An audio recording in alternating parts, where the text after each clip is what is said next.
I'm not playing around. Only adults can watch this video. Viewer discretion is advised.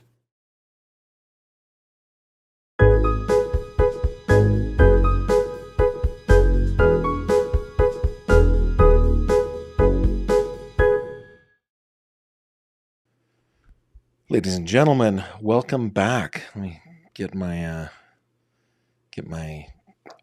I've got all my buttons messed up. Welcome back to the show. I'm glad you're here. Thank you for being here. My name's Gavin. Here on the channel, we like to cut through the fluff and sensationalism of true crime, get right into the nitty gritty. I don't want to bury the lead today. We have gotten to the end of a very, important case to those of us in the true crime community, the case of the trial of Karen Read in the murder of John O'Keefe. We'd like to welcome back to the program Sean McDonough. Sean, welcome back. Gavin, it's a pleasure to be back on this momentum, this important day today. It's a big day now. Obviously, people on my channel who've been watching along, this has been a case that I really kind of have stayed, I think, a healthy distance from, mostly because there's so much going on that I haven't been able to dive into it. I just haven't been able to commit that time. So diving back into the case, I'm so glad that you're joining me because you have been in the trenches this whole time. Tell us what happened today. Well, today, based on what happened yesterday, we figured, okay, they had 3 very good questions yesterday early in the morning, and they had a 4th question at about 1:30 in the afternoon. And all indications were that the jury were decided on the murder charge and the leaving of a scene of an accident with death involved. We theorized they were definitely not guilty on that based on where they were going. It appears that they were hung up on count 2, which was the manslaughter charge, and specifically section 5, which was a standalone OUI or DUI charge. OUI in the Massachusetts is operating under the influence. And as it turns out, that's exactly what happened. So it was a lot of drama over the past 3 days.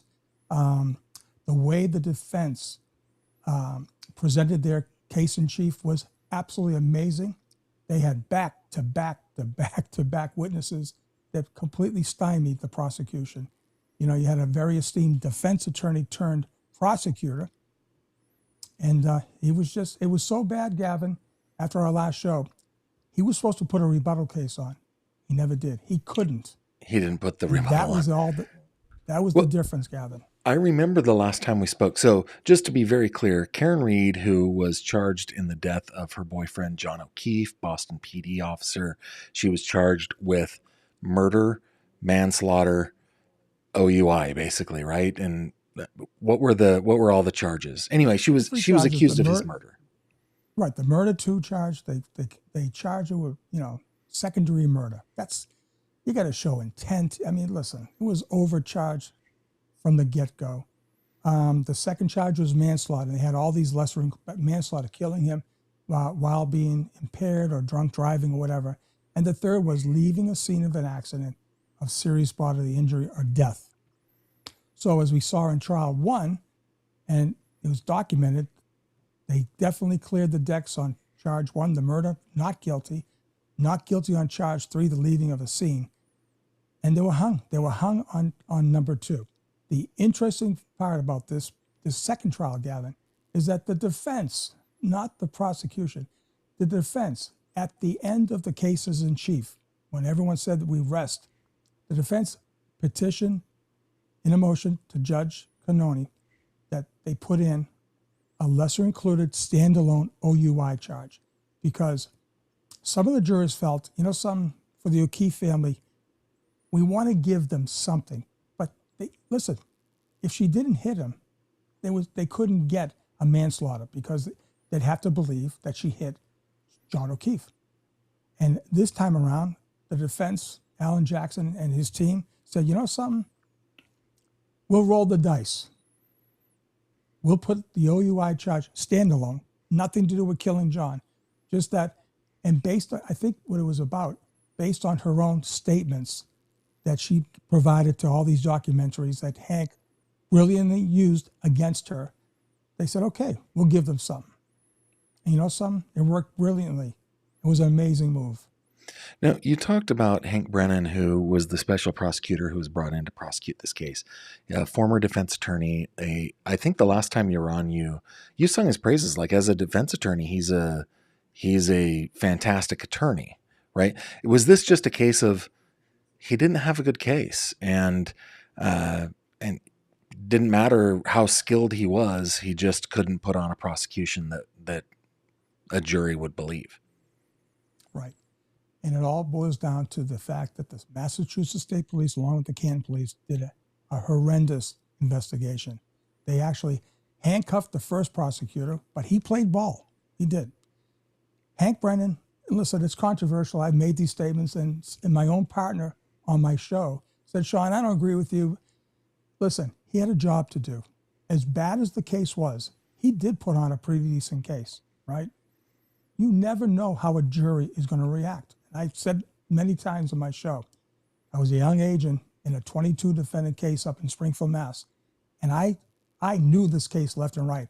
After every defense attorney had their chance at the opening statement, I doubted my own case. Right. So you just don't know. You never know how a jury's going to act. But listen, the fact that the superstars, Sergeant Nick Barrows said the taillight was cracked. And when they showed him the picture of the taillight from the Sally Port, he says, that was not the way it looked like on January 29th, 2022 at 4:12 in the afternoon. And he said, absolutely not. That was huge. And you had DeSogra, the data guy.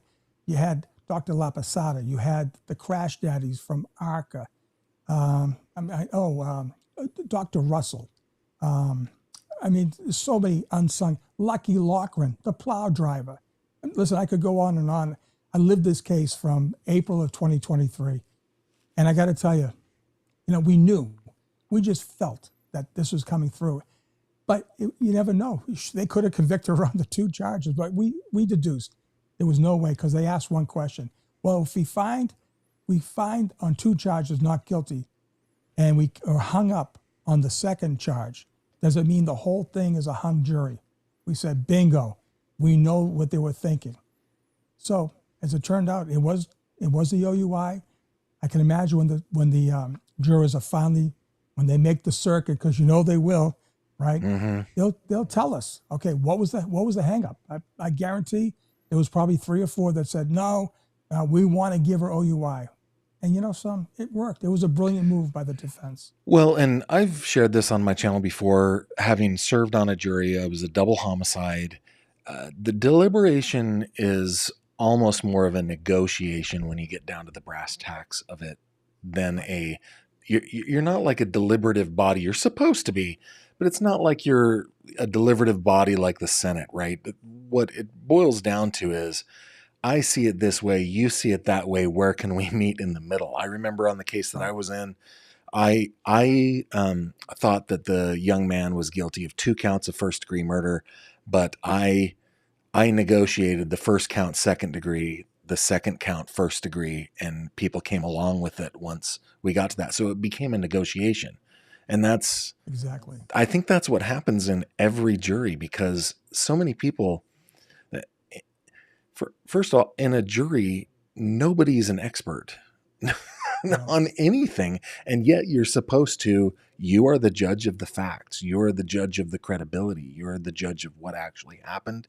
And you have I think I was 26 years old when I did that, right? I didn't even have life experience on all this stuff. It's just, so.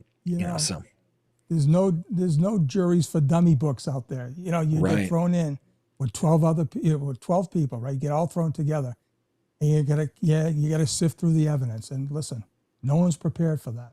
Yeah. The thing that we were talking about earlier, the crappy thing on this is, and I know that I'm gonna stay politically neutral here. Assuming that Karen Read did not kill John O'Keefe, which I know that you believe in your heart of hearts, and a lot of people believe that, and some people don't, but assuming Karen Read did not kill John O'Keefe, What happens now for the family of John O'Keefe who have been seeking justice since his death? What happens next? Well, like I said, my platform has always been to get justice for John O'Keefe. The Boston Police Department have been silent on this. The truth of the matter is, I'm so happy for Karen Reed. She went through hell for the past almost 4 years. But at the end of the day, as we sit here tonight, Gavin, there's no justice for John O'Keefe. There's no justice for Peg O'Keefe and her family, right? Well, there wouldn't have been if Karen was convicted. There still wouldn't have been justice for John O'Keefe, in your view, right? No, that's true. Obviously the O'Keefes would have been elated. All the anti-Karen Reed people would be elated. But the evidence, to me, with my experience, and I said this for me, everyone had their little niche. Some people said it was the arm. It was for me in the beginning. But when I dove into that taillight, it just said, there's no way that that vehicle, at the time that I saw the videos from 5:08 in the morning, 4.5 hours after the alleged incident, and at 4 o'clock further on to the afternoon down in Dighton, that taillight was completely, it was cracked. No one disputed the crack. We see the car backing in to John's Traverse. No one ever disputed that. The witnesses said it was cracked. It was not completely damaged. When you see that picture inside that Sally Port at 5:30, it's demolished. And I said, that's it. There's no way. So that's what I went on. Some people go on the blood. Where was the blood? 3.5 liters of blood or more.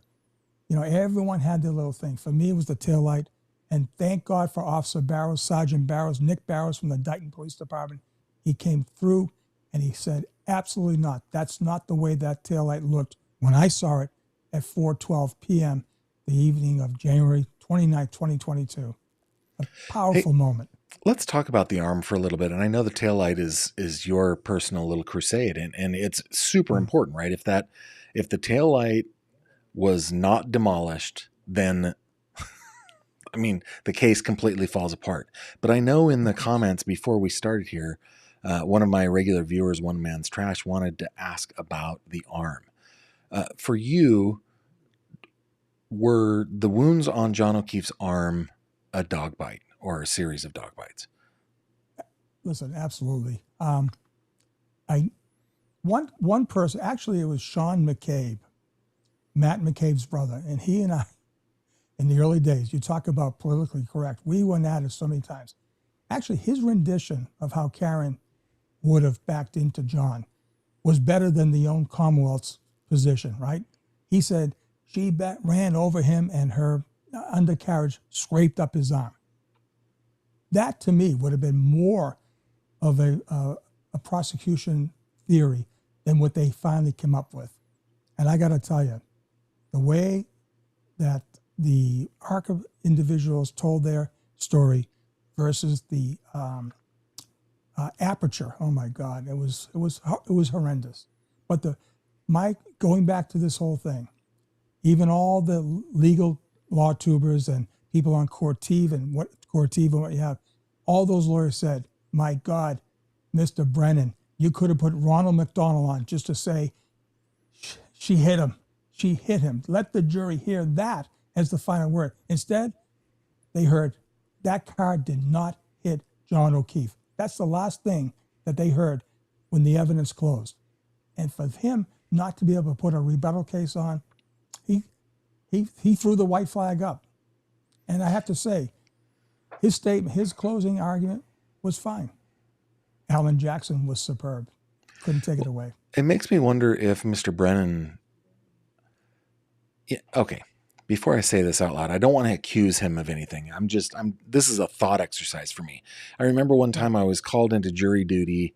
This is 5 or 6 years ago, something like that. And a senior judge was overseeing the whole thing, and he instructed us in the jury pool that, hey, the way that the legal justice system works is I should be able to take the defense's case and give it to the prosecution, take the prosecution's case and give it to the defense, and those lawyers should be able to argue the other side. Like that's something that he instructed us on. The lawyers they're going to make the best case that they can because that is their job. And it's important to the justice system that we have a good prosecution and a good defense. Those are the things that are extremely important. So it makes me wonder if Mr. Brennan was hired to do a job that was an important job to do, and in his mind, as somebody who cares about the fidelity of the law, the integrity of the law, he did his job, but didn't really care to win because maybe he knew that the defendant was innocent. I mean, go ahead. I'd like to hear your answer. He shouldn't do that, but I'd love to hear your answer. Well, a key moment in this case happened, and this is where, I see where people get on me for giving him the accolades that I do. Okay, I do. Came a time in the Aperture presentation with this guy, Dr. Welcher, where he emphatically said there were no x-rays. I never saw any x-rays. Well, guess what happened? When the defense put their case on, lo and behold, x-rays were taken of John O'Keefe's arm and hand. That suggests to me that Hank himself was hiding the ball. Sorry. And I believe Welcher probably called up Hank and said, son, you sold me down the river. I was a pretty damn good expert at my job at Aperture. You withheld critical information, that you handcuffed me. Now, the x-rays were there for 2 years. They were there for the first trial.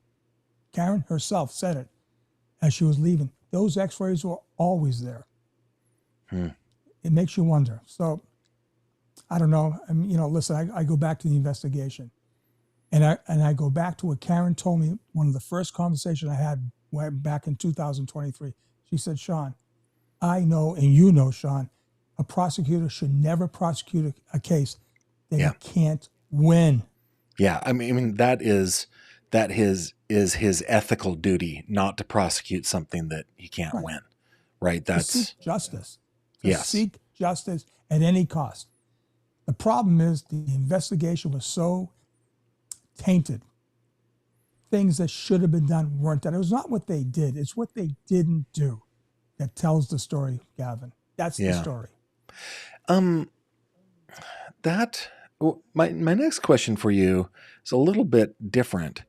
Why do you think the Karen Reed case captured the world's attention so powerfully? Why do you think that? I mean, I think that it captured your attention before it captured the attention of most, right? But why do you think that we were so enthralled on this case? Well, first of all, to get a guy like me for 35 years in law enforcement to believe 1,000,000% in her story from the get-go, that was pretty controversial for me to take the stand I did against cops that I grew up with in Canton, state troopers that I worked with along the way, looking at me saying, what the Christ is this guy talking about? He's going against the grain. And for the longest time, I was the only one out there. I believe the case was so polarizing. I believe that when the world saw John O'Keefe's right arm, and I'll tell you right now, it did it for me. That hooked me. And then, of course, as I got into it, I just think it was so polarizing. I think as time went on, the corruption started showing nasty little head, and things that should have been done that weren't done were leading to the fact that they targeted her. It was a reverse targeting. They targeted her, and they went with the evidence backwards instead of starting out macro and then coming in micro. They violated all the rules of investigations. Yeah. So, I mean, actually, I'd like you to explain that a little bit more. You're saying that the investigation started as she did it, let's focus on that, rather than let's look at the totality of the evidence and see where the evidence takes us. Is that what I'm understanding? Yeah, basically, okay. So we knew at 10:41, Yuri Buchanan called up the medical examiner's office at 10:41 that morning. They were still investigating the incident of John O'Keefe as a domestic assault, to wit, with the drinking glass. That was at 10:41. Okay, somehow Within an hour, that changed when the crew, I call it the crew, Alan Jackson said the families and friends left 34 Fairview to be interviewed inside the home of Jennifer McCabe. And you know something? You got a guy like Brian Albert, 30-year detective sergeant with the Boston Police Department. He's telling the state police, hey, dude, I don't know where you're from. A 95-pound woman soaking wet is not going to kill a Boston cop with a drinking glass. And even Paul O'Keefe said when he saw his brother that morning, he said he looked like he went round to round with Mike Tyson. And the story quickly changed. And here's the other thing, Gavin. Without seeing that Lexus, they made a determination about 1:30, quarter to 2 in the afternoon to call down to Dighton, get a tow truck on board to seize the vehicle. How the hell can you seize a vehicle that you haven't even seen? Get down there first. Look at the vehicle. How about this? How about take a picture? Right? Yeah, seize the vehicle. There are no photographs of the vehicle before the Sally Port, right? Nothing. Zero. Except we have the video at One Meadows, right, which they didn't know. Proctor did not know. And I'm going to say it. When that taillight got smashed, he didn't know that video existed until the next day. Okay, so Sean, you are a retired cop, right? You're retired federal agent, retired police officer, retired CSI, right? You did all that in... Exactly. Okay, so here's my question. Like, if... I understand what tribalism is, and I understand why it's important to the human animal, right? We all tend to put ourselves into tribes. I mean, I am in tribes that I identify as, hey, I'm a member of this tribe, right? But when somebody does something in my tribe to bring shame upon my tribe, it pisses me off. And so it makes me wonder, and I know that other people are like, no, protect the tribe. I understand that, but I don't feel that. I'm not sympathetic to that at all. It pisses me off. It makes me mad that that person is making me look bad. When we're talking about the tribe of the police officer, which is a fraternal type of organization, it always has been. I mean, and there are good reasons for it, right? You put yourselves on the line together. That does create a bond between people, you know, when you're actually putting your lives on the line. So I get that, but what I don't get is why, when something is so glaringly obvious, why other people in the tribe wouldn't point that out. You know what I mean? Like, why wouldn't it just piss them off?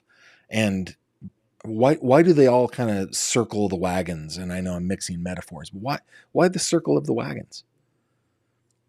Well, because you have a blue wall. You have a blue wall of silence. You got the back to blue. And, you know, that was a big part of this whole case, you know, back in the blue. Why would another police officer be involved with John O'Keefe's murder? Well, the other police officer, right, to be frank, did as much damage to his own people he worked with on the job that was done to John O'Keefe, okay? And... you know, talk about say that again. Say that one more time. Okay, so during the early times that I got involved, I had listen, Gavin, I never left Naples. I was having sources call me up because of my affiliation with the town. My parents lived there for 53 years, and I had incredible sources. I learned so much about Brian Albert and his devious ways. He beat up unmercifully several different police officers, one of which he kicked this is a sergeant, he kicked his teeth out so badly that he threatened, the sergeant threatened to go all the way, but Brian paid.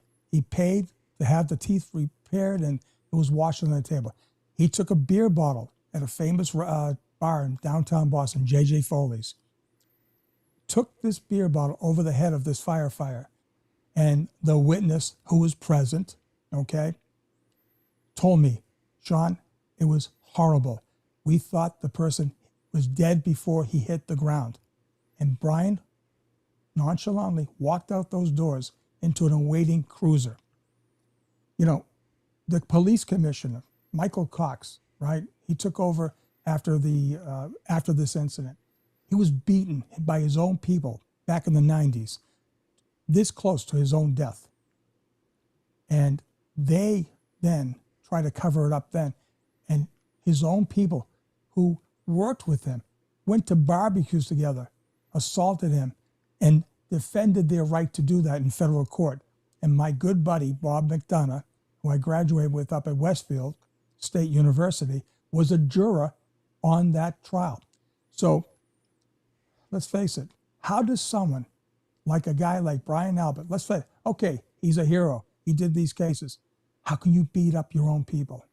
And how can a cop like John O'Keefe end up dead on his lawn and he's not suspected based on his history?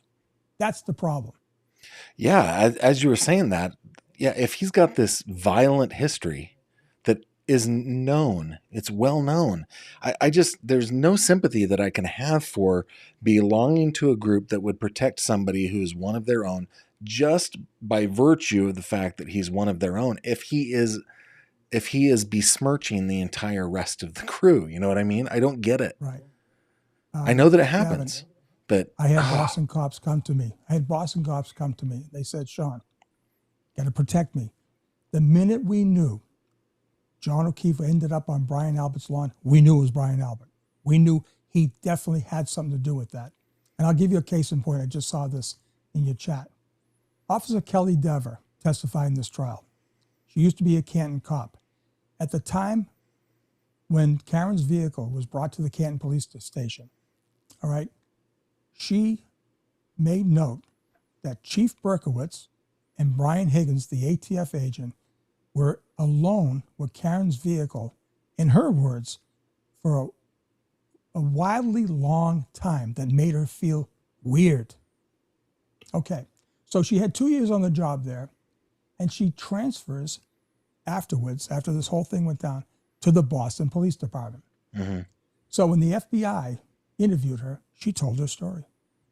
Told it. Said, yes, I saw my Chief Berkowitz at the time, and Brian Higgins for a long period of time next to that SUV by themselves. Now, that is, and she said, it was weird to me, right? She said that on the stand. It was weird to me. She was a pretty, like they had to really wrestle with her. Like she wasn't the best witness ever for the defense. But I guess what I'm trying to say is a rookie police officer like herself was brought into the fold. So she tells this statement to the federal agents, right? She tells it. She comes out of that interview. Somehow, someone got to her and said, but Kelly, what time you paid till that day on January 29th? Because she was on the midnight shift. Everyone was held over, and she worked on the books until 3:45 p.m. So she went from the 28th into the 29th, the afternoon. Yeah. Well, then, obviously, based on that, she says, well, I guess I could not have remembered. I guess I didn't see that because I wasn't there. So I had a false memory. Gavin, come on. This woman, this young police officer, basically destroyed her credibility and probably her career. And she implicated Michael Cox, who, by the way, should have been John O'Keefe, dead in the 90s, right? She implicates, well, put it like this. He summons her by herself to his office. Think about this. She's got 2 years on the job at this time, maybe a year and a half, alone to his office upstairs in Police 101, Police Plaza, whatever the hell it is, in Boston, right? Don't you think her supervisors along the way, the sergeant, the captains, lieutenants, are saying, what the hell is she going up there alone with the commissioner? She evidently told the defense back before trial 1 that he said, yeah, we support you and do the right thing. Anyways, I don't know, but I think the culture, do the right thing. A guy who almost got killed by his own people. This is, Gavin, I'm telling you, These are the things that drive me crazy. So, Okay, there are a couple more things that I want to ask about. sure. What? Well, we kind of touched on it before, but I want to dive into it a little bit more. How is John O'Keefe going to get justice on this? At the end of the day, we've got a murdered Boston PD officer, right? Right. He is dead. He is mort, no longer with us. How is he going to get justice? I mean, I can't imagine that that on the state level they would ever be able to do anything. I mean, they just went through two separate trials pointing the finger at Karen Reed. How can they then? Is it even possible for them to? Oh, well, we're going to reconsider and point the finger at somebody else. Maybe it's Mr. Albert. Maybe it's somebody else, and take it to trial and be taken seriously by a local jury. How would that even happen? So I got two theories on that. Okay. So we know the FBI did do an investigation. They hauled in all the investigators from the Massachusetts State Police. They hauled in all the critical witnesses that were inside that house that fateful night. Okay. It's a public corruption case at heart. We know that the Civil Rights Division of the Department of Justice is heavily involved also. It would not be far-fetched that maybe the FBI could, in fact, reach out to the Attorney General's office, right? Maybe they could give over what they have to the AG's office, and then they could probably get a special prosecutor, right? They have investigators assigned to the AG's office, but oh my God, wait a minute. Caitlin Albert, Brian Albert's daughter, works in that office. Of course she does. Hey, Gavin, of course she does, right? Of course she does. Oh, come on. Yeah. Well, we talked about this in your studio before coming live. Okay, so a big thing just happened this past week that the FBI, I say it leaked to the Boston Globe because, listen, they found out that a woman who was also killed in Canton, okay, Sandra Birchmore, right, the police officer from Stoughton, Mass, that killed her was arrested by the feds back in August of 2024, all right? Or that is accused of killing her. He's accused of killing her. Yeah, right, okay. That's true. We got to be careful here. Of course, with the video of him coming down the elevator from her apartment and that phone never moved from that time, pretty good indication that, young girls at 23, 24 years of age, they just didn't leave that phone, dormant for days before she was found. I mean, listen. So he was charged August of 2024. Hasn't been seen since. No, not one hearing at federal court. In my experience as a federal agent, that means one thing. He's cooperating. So he was arrested on a federal case, right? He was.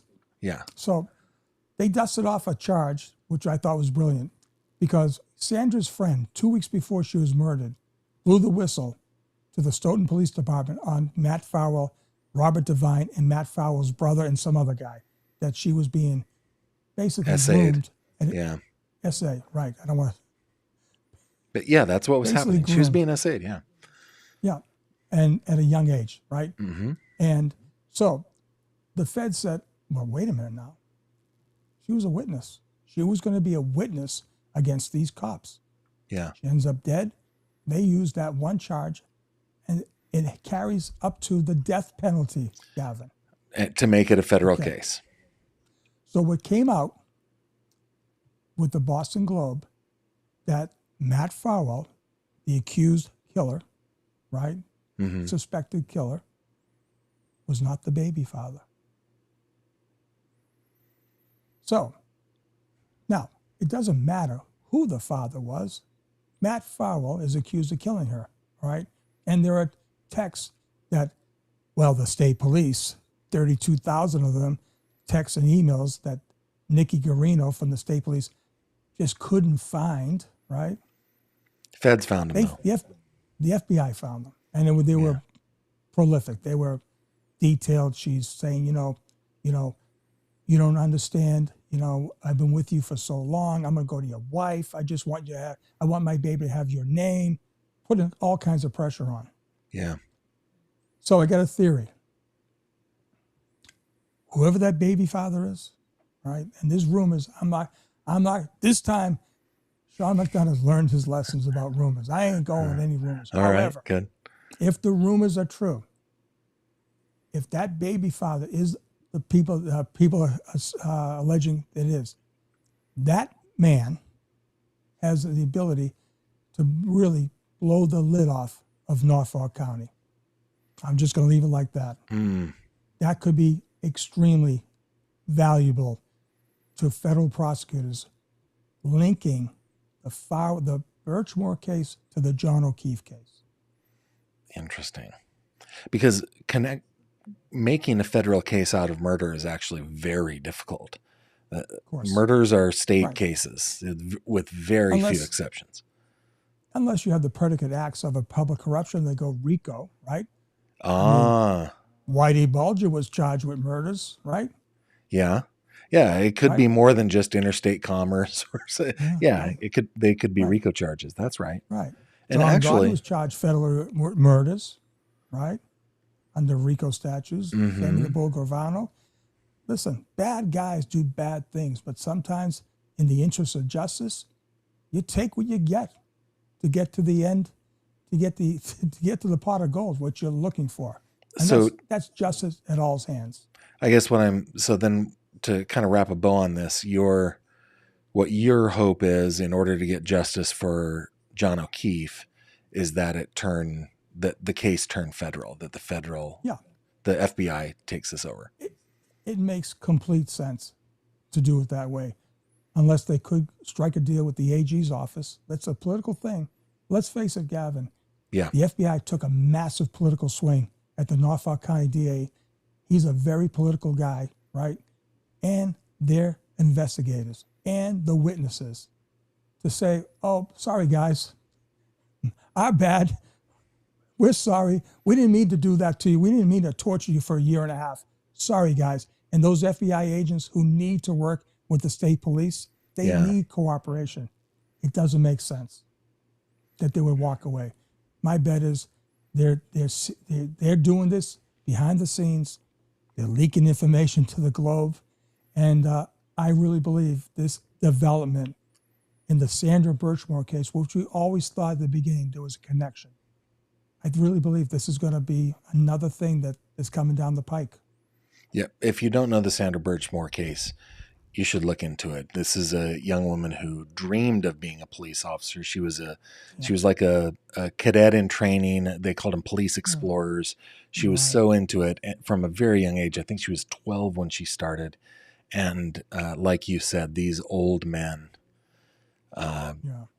groomed her along and took advantage of her once she was of age. I don't think that I think that it is SA in that there's a huge power imbalance, right?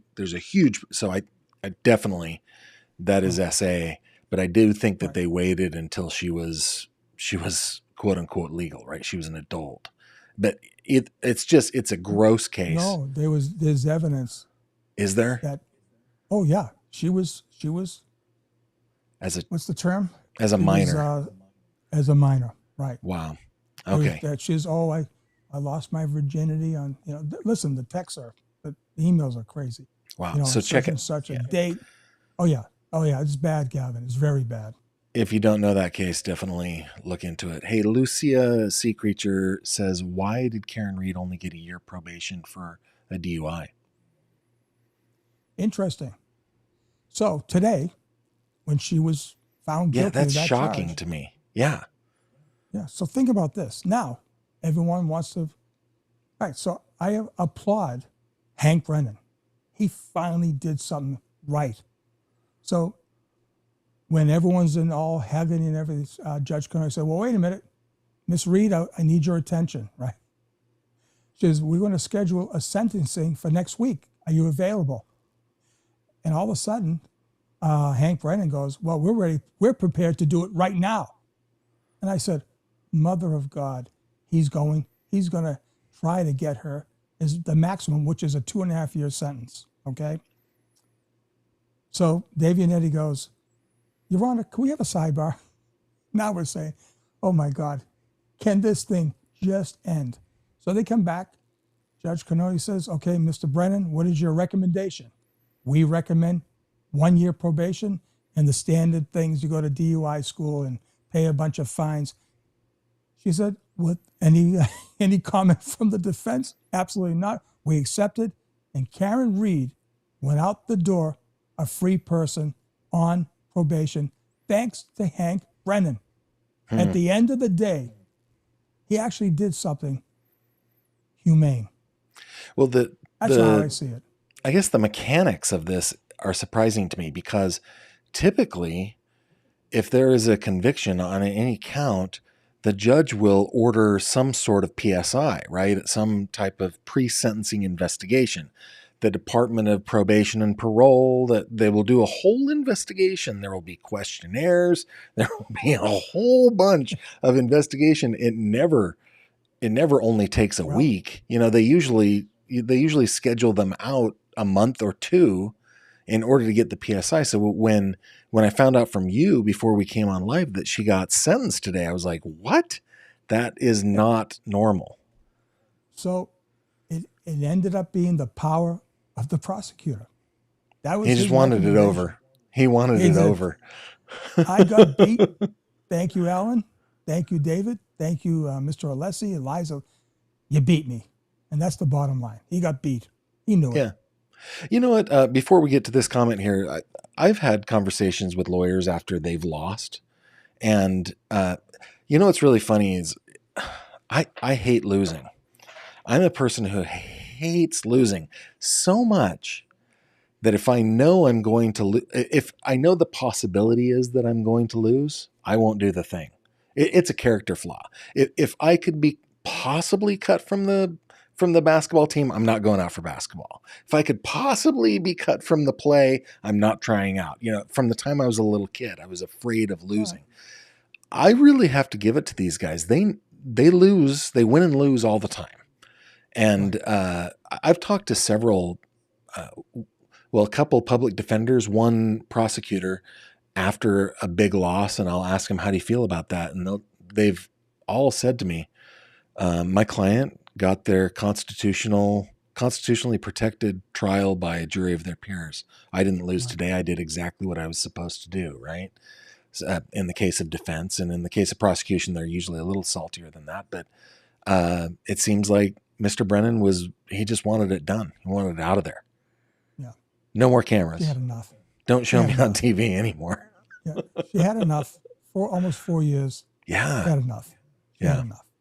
Hey, this comment from Hannah says, this must be in response to why do we care so much about this case? Hannah says, because we could all see ourselves in her shoes. I think that's I think that's an insightful comment.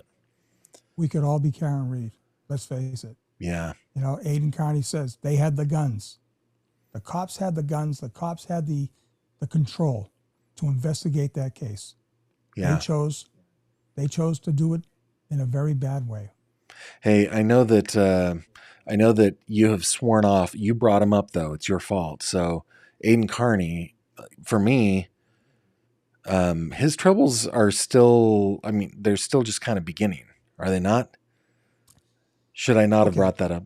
You brought it up. It's your fault. Listen, I brought it up, and I'll tell you right now, if anyone was listening to my show, all right, Aiden and I have had our differences, right? But I want to tell you right now, when that helicopter was over the Dedham Courthouse and that sea of pink, I said nationally, we had 9,000 people in the thing. I said, that's because of Aiden Carney. You cannot take away what he has done for Karen Reed and this movement. You can't, all right? And I applaud him. I always did. If it wasn't for Aiden Carney, I wouldn't be here. And as a matter of fact, I'll tell you right now, if it wasn't the fact that I lived in Canton, I would have never covered this case, ever. I just had a vested interest because the home that I lived in for 50, yeah. So, yeah. So, Aiden, I think, is facing 16, 17 felonies. You know, I guess it comes down to the Commonwealth. At the time that they charged him, those people were witnesses. Now that the case is over, what does that mean? When does a witness not become a witness? If they were a witness at the time of the charge, I don't know, but I'm hoping for his sake, this goes away for him. It just disappears. Well, what was it about? And I know that you can't speak for him. Actually, there are a couple things that I want to say. First off, my hometown that I consider my hometown, I left when I was 8. If something happened there, you better believe I would have a vested interest in it. So, Canton being your hometown, I totally get it. Now, Mr. Carney, what was it that, and you're not, I know I'm not asking to speak for him, but what was it about the case that made him do what he did? I mean, as far as like bringing attention to the case. Okay. So the really short story on that is he was a guy that was very, he had his little thing up when he was doing his blogs and Turtle Boy Live. He was very aggressive, going after people that, were corrupt. Karen realized that the mainstream media was not going to pick her up. And by chance, all right, Natalie, as a friend, a person that went to college with Karen, saw a person in the electronic media like Boston Globe. If you're online, you can make comments at the bottom and whatever. She sees this woman saying, "I don't believe Karen Reed is guilty. This is a travesty." So she picked up on this and ends up being a woman by the name of Jen Altman. And Jen Altman was contacted by this lady, Natalie, who lived in LA. She said, "Listen, I'm very good friends with Karen Reed. We want to know if you know anyone that could help us get the story out." She says, "I got the perfect guy. I got a guy named Turtle Boy." And that's how it started. Well, he successfully got everybody's attention, didn't he? And so what happened, Gavin, is that Karen utilized Natalie as an intermediary to give information to Aiden. That's how it worked. So Karen was basically providing Aiden some inside details that catapulted him. But let's face it, I'm going to tell you right now, he went out and got Lucky Lochran. He went out and did like the backing up. He did a lot of stuff that he doesn't get a lot of credit for. I will definitely give him that. Not only, listen, it wasn't the fact that Karen was giving him stuff, right? It's the fact that what he did, right? He went out and did things. He developed things, and he was controversial. But the bottom line is he did the job. No, there's something to be said for that, especially, and I'm going to put myself in this category when you're an amateur, right? I don't want to pat myself on the back too hard on this or at all on this, but the Ellen Greenberg case is one where I was just so incensed by the case, so upset at the obvious corruption that I just could not let it go. And that led a viewer of mine to lead me down a trail of being able to connect the Attorney General to my suspect's family. And that ended up changing the game completely in a lot of different ways. And I won't take credit for it. The viewer really should be the one who takes credit for it. But if you get that in your heart where you just cannot let it go and you're willing to dive into the dirty parts of society to get the information, right? You're willing to get your hands dirty a little bit. Oftentimes that's way more powerful than a professional investigator who is kind of hobbled by, this is horrible, but like ethics, stuff like that, right? Right. That's funny. He had his medium, right, that went unchecked. He could say anything he wanted, right? Yeah. Unfortunately, he may have, according to the Commonwealth of Massachusetts, probably crossed the line in their eyes. Yeah. In their eyes. Let's see. Tanya Jones, who's a frequent commenter, says not all states require a PSI before sentencing. That is also true. Just Ducky asks, Sean, do you see any perjury charges coming out of this mess? You would think so. You would hope that these people were put on, that literally lied under oath. You'd think they would be put on the carpet. It depends on It depends on how serious the federal government, if these people lied in the federal grand jury, which we believe they did, they should be held accountable. They should. Well, Lying to a federal agent, let's face it, Gavin, not to be political, Michael Flynn was charged with lying to a federal agent. yeah. He was charged. Yeah. And I would imagine that they might use perjury as leverage for something else too. I mean, that's something that happens. Of course. Yeah. There's all kinds of ways we do. So you might not see a perjury charge, but the perjury might be the lever that makes something happen. Right. Like Kerry Roberts admitted on the stand, right? That, well, I didn't intentionally lie. Well, guess what? You lied to a federal, you lied to a state grand jury. Yeah. Yeah, that's interesting. Let me just see if there's any other things that I want to. My ex is a cop. Mia, 4-month fanatic. Glad you're here. Know their capabilities. It's easier to just agree and walk away with many things. Sad but true. Do you find that to be the truth, Sean? Yeah, especially when it comes to the Boston Police Department. Yeah, they just say, hey, it's Canton's problem. It's the state police's problem. Hey, John O'Keefe was one of yours. You did nothing for him. I talked to my partner today. We said, there should have been someone from the department with Mrs. O'Keefe every day, assigned, just to show something. That never happened. And shame on them.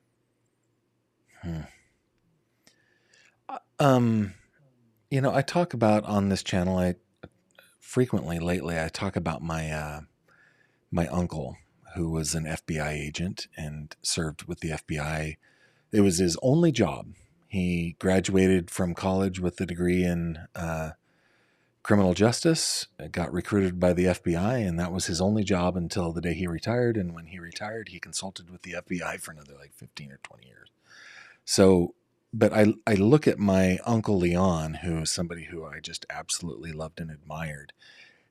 Big, giant man who spoke softly and nobody ever crossed. One of those guys. I can't imagine that in his career he would have looked the other way if he saw something that was going wrong, like blatantly right in front of him. It just wasn't in his nature. Exactly. And there's a lot more people like your uncle, like myself, that they will call a spade to whatever reputation they want to protect. If it's not right, if it's unjust, you got to call it out. You got to call it out, and that's the bottom line. Yeah, and it's just not happening in Boston. No. So what happens to? I know that we've kind of gone through this, but I keep coming back to it. What do we do? I mean, I told you before we started, like, this is going to take a generation for the stink of this to wear off. Boston's police. It's not just Boston PD, but Canton PD. They've got a smell upon them that we can all detect, and it's going to take an entire generation for it to wear off. What can they do to speed that up? Some people inside that department know exactly what happened. Now, there is a gentleman, his name is Jeff Wells, is offering a $5 million reward. And he purposely is waiting now to bring this to a forefront. He's going to do a media campaign up in Boston, going to do billboards, any information leading to evidence that suggests, other than Karen Reed, killed John O'Keefe. That's going to be really significant. That's 5 million reasons for someone in the town of Canton to talk, to give evidence. I hope that works. That does seem pretty powerful compared to the $5,000 or $10,000 rewards that you sometimes see. That's big. And he's got a foundation. This is his money, and he's got the backing. He's gave me the documents of the Department of Justice. He's got an FBI agent that's been talking with him, and he has a legal team in Texas and in Boston. So this is going to happen one way or the other. Do you think that John O'Keefe's family will get justice eventually on this? you think it's God, I possible? hope so. I really do. I hope for everyone concerned, every one of us need to have John O'Keefe have his day, his justice. Don't let him die in vain. It was unnecessary. You know, hey, if the cops acted the way they should have, they could have called it in. They could have saved him. They could have saved him. Yeah. Well, that is a powerful, powerful point. The what was the manner or the cause of death? Was it hypothermia? Well, Dr. Laposada said no. She didn't see the characteristics in his stomach lining that should have been. Blunt force trauma to the back of his head. Now, think about this. The evidence shows that Karen didn't hit him, right? That's now documented. So that means that at 1:45, no one saw John on the lawn. Not one of those people inside 34. At 2:30, 2:45, Lucky Loughran, the plow driver, didn't see anyone on the lawn, right? He's got those big halogen lights on that big Franken truck that he calls Franken truck, right? The snow plow. I mean, he comes by again. All of a sudden, there's a Ford Edge outside where John was eventually found. Uncharacteristic. He said, in all my life, the Alberts would never put their car out there. There was no reason. Who was there? The state police refused to investigate that. Then at 6 o'clock, John's found. That means, Gavin, they put John out there like he was trash.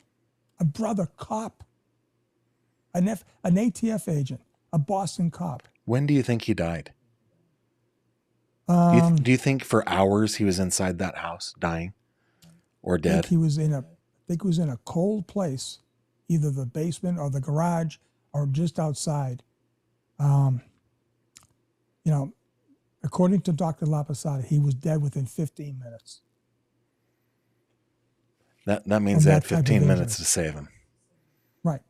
And the thing is, where was the blood? Where was all that blood? And they never went in to investigate the inside of the house anywhere. Never went in. Listen, even the first responders, we did this all today and with my live show. The cops that arrived looked at this poor guy, no coat on. They didn't know he didn't have a coat from the whole night. He had a little lightweight hoodie, right? No, nothing. He's in there. He looks like he's been beat up. The thing would be, wow, there's no lights on. It's dead. What happened inside? They weren't even curious. They just stood there like mopes. It's horrendous. They did nothing. Makes me wonder if there was like a CSI that was like, I want to get in there, but it just wasn't going to happen. Brian Albert just wasn't going to let it happen. It was big, bad Brian Albert's house. And guess what? Kenny Berkowitz got a journalist to change his tweet. He said, please take it down. Brian is the pillar of the community. And this reporter was saying John O'Keefe was found outside another Boston police officer identified as Brian Albert. And the chief of police influenced that reporter to take his Twitter, now X, comment down, citing that Brian Albert, the guy who's beaten up several police officers on his own, had multiple affairs with other Boston police wives, okay, was, in Chief Berkowitz's opinion, a pillar of the community. Let that sink in. Let that sink in. That stuff kills me. That just kills me. Hey, Cat Artist, thank you very much for your super chat. She says, thank you to Sean, an amazing, well-informed guest with integrity. And I agree with that. Thank you, Cat. I agree. Let me see if there are any other comments here that we want to grab. Man, they're talking a lot amongst themselves. I asked them to put GF in front of it if they want me to take a look at it. Let's see, crime and consequence. Great stimulation. Great stimulation in the chat. You'll love that. We've got a great chat too. Our mods are amazing, Sean. They're freaking rad. And I remember one time, like I'd been doing this for too long to not know that moderators were a thing. Somebody reached out to me and was like, hey, can I be your moderator? I didn't even know you could have moderators. Sure. You know, and I got so lucky from the very beginning. We've just got really good ones. Yeah. Crime and So Consequence says, oh, go ahead. My first show when I went live, I had a former sergeant of the Canton PD on. I had no moderators. Everyone's saying, Sean, you need moderators. These guys are killing you. I got attacked. The other side were crushing me. I had no idea. Yeah. That was just when I was lucky to go live. But yeah, my moderators are absolutely incredible. I think Amber KR is a moderator. Sergeant Deirdre Sargent's one. Yeah. DC, so they're here with us rest. tonight. Yeah. Yeah. Crime and Consequence says, Gavin, at least perjury may be an AI or an IA investigation. I don't know how much, I guess, faith I have in an internal affairs investigation within the Boston PD. Yeah. You would listen. Like I said, I'll keep it clean, but when you have a weak investigation, you're going to have a weak prosecution. Yeah. Yeah. Tracy Winders says the fact they rehomed the dog speaks volumes. That I had wondered if that was a rumor. Is that true? That Chloe was the name of the dog, right? Yes. So interesting to say, I was a person that Nicole Albert called an agency to rehome, called me and said, Sean, just want to let you know, I was the first agency that they contacted. She gave me all the information, all the notes, and it was her decision, her opinion and suggestion. Please do not rehome Chloe. She's been in your life for 7+ years. She is considered your family to that dog. And any problem that dog has will be manifested more because of the confusion when you take her out of that home. And she told me, she said, Sean, I begged her, just get a good trainer, put the effort in, put the money in, keep the dog there, because that dog, if it's vicious now, it'll be 10 times worse when she's out of her known environment, the people that she loves and protects. Out of her pack, yeah. Right. Yeah. So yeah, it was rehomed. Got to get rid of it, right? They got rid of the house. They got rid of the house, the family home, in the family for 60+ years. Are you serious? Sold it in a thriving seller's market for $50,000 under asking. These people were desperate. You can't make this up. You can't make it up. No, this is the kind of stuff. I mean, again, I keep going back to Ellen Greenberg, but it was something like I've had so many of those moments where it's like this has got to be fiction. This can't possibly be reality. This has got to be fiction. And John O'Keefe's murder is just full of this stuff. It's horrendous. It really is. It's a tragedy. It really is. Yeah. I bet the Alberts and McCabe's are actually relieved that this is all over. Maybe they can just, melt back into the background and people will stop talking about them. Well, they came out with a statement today. What'd they say? Let's see. It was Jennifer and Matt McCabe, Kerry Roberts, her husband, some other people. Basically saying we defend our rights to be with the O'Keefe family. I can't recite it, but they did make a statement. They're not going away, and they're dug in. They're completely dug in on this. And the sad thing is, the town of Canton is not going to mend this quickly until something happens to definitively put an end to who killed John O'Keefe. That's the question. That has to happen. I wonder how long that takes. In my little neck of the woods in western Pennsylvania, a little girl was killed in 1991 coming home from a Halloween party. Mm-hmm. And it made the entire county cancel Halloween for 12 years. Oh my God. Like everybody was so shocked and hurt and worried about other little children that they canceled Halloween. There was no Halloween in the county, and it was 12 years before they said, okay, we can have Halloween again, but it has to be under these rules. But here we are 34 years later, and our town and the towns around us still remember that little girl and are hurt by Amazing. it. So That's amazing. Yeah. I don't know that Canton will heal. That's Right. tough. Tony There's a Miller's stain. yeah, it's a There's stain. a stain. Yeah. Tony Miller says, I don't want to believe the police can do this. My brother is a retired homicide detective. I've held police on a pedestal. It's scary. What are your thoughts on that? It is very scary. It's alarming. It depresses me because it seems like the detectives, prior to all this stuff, were decent people. We're diligent investigators. What the hell why did they go the route that they did? I mean, let's face it. If they had investigated it, if they got the geofence data that they should have gotten, that they did the proper investigation, and then definitively say, we've eliminated every person that could have a motive. Let's face it. Brian Higgins, the ATF agent, who had this little affair basically with Karen, within 2 days, Gavin, is a federal agent, lawyers up, and he has one of his buddies at the FBI extract only the conversations they had with Karen and John. Hence, the little affair came up. Now, you know Gavin, right? A love triangle, right? Mm-hmm. And one of the people in that triangle ends up dead. He's no fool. He knows he would have been a suspect. Yeah. He got out in front of it. And why would he have to lawyer up so quickly? Within 2 days, Gavin. Yeah.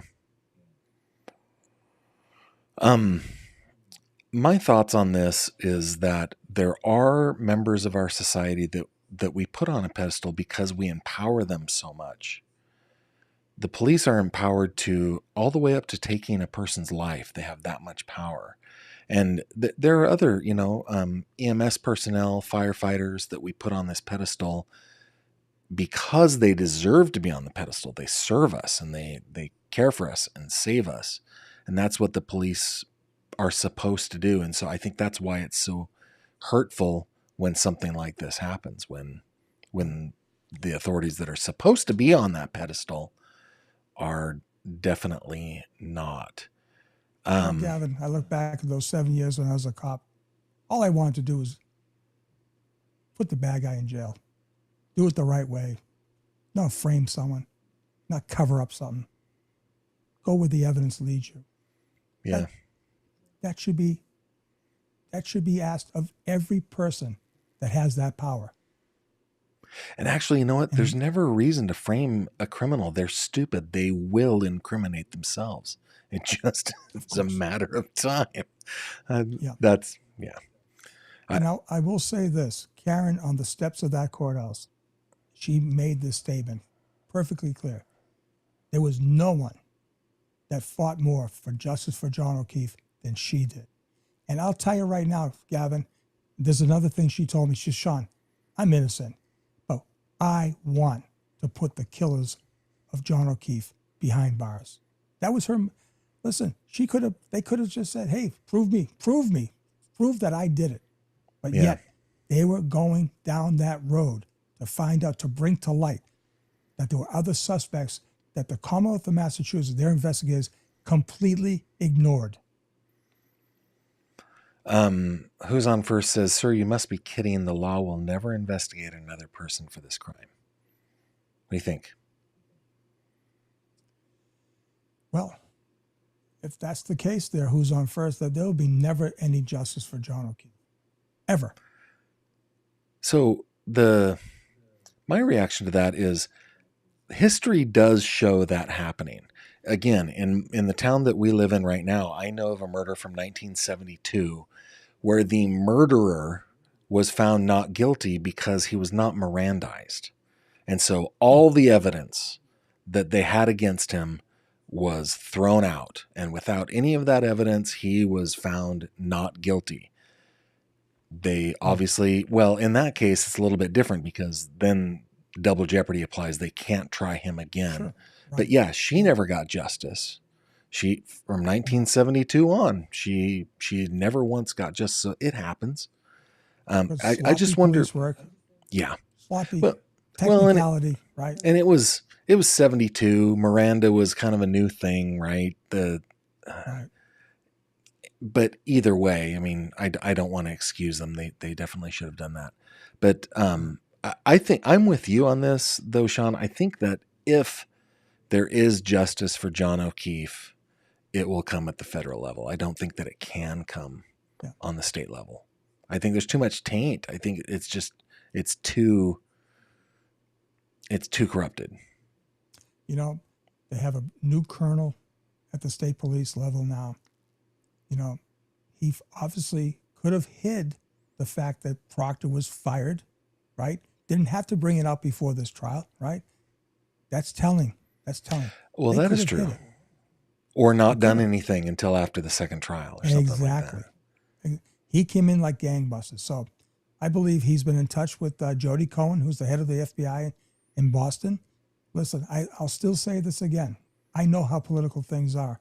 When you're in Boston, when you're in the state of Massachusetts, you, as a federal agent, you have to play ball with the locals, you know? So anyways, I just think that that we have to just hope and pray that they have this thing in the balance waiting to be prosecuted.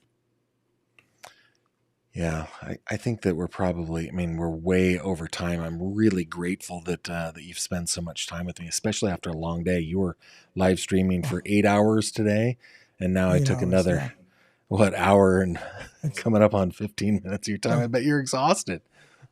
I'm just so happy that I came on your show with the verdict. I'm glad you did too. Thank you. Yeah. Guys, when I reached out to Sean, he didn't even hesitate. He's like, I'm in. So I appreciate you doing that.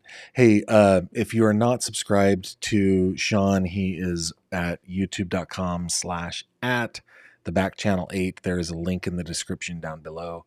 Go check him out. What is the plan for the channel moving forward? I mean, you have been all Karen Reed, it seems like. What's the plan next?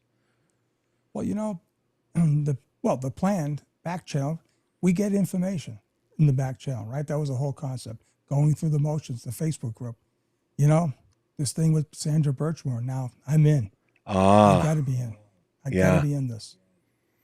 Well, that is a case that is horrifying in the corruption that is in that case. It's horrifying. So yeah, keep fighting the good fight, man. And if you are not subscribed to Sean's channel, go check it out and see if you think he's worthy of a subscribe. I think he is. Sean, thanks for joining us tonight. Gavin, thank you. It was a pleasure. Glad you're here. Hang on just 1 second, okay? Guys, we are going to be back tomorrow. We actually are going to be going back to the Lily and Jack Sullivan case tomorrow. We've got some new stuff that has come in that I want to go over. We'll do that tomorrow at 7:30 p.m. Eastern right here on this channel. On Friday, we have a plan. We got a whole bunch of documents and information on another case it'll be our first video on that case. So join us Friday. I can't believe it's Wednesday already. So join us Friday at 7:30 p.m. Eastern for that one too. With that, I will bid you adieu, and I will see you on the next one. Thanks for stopping by. Take care.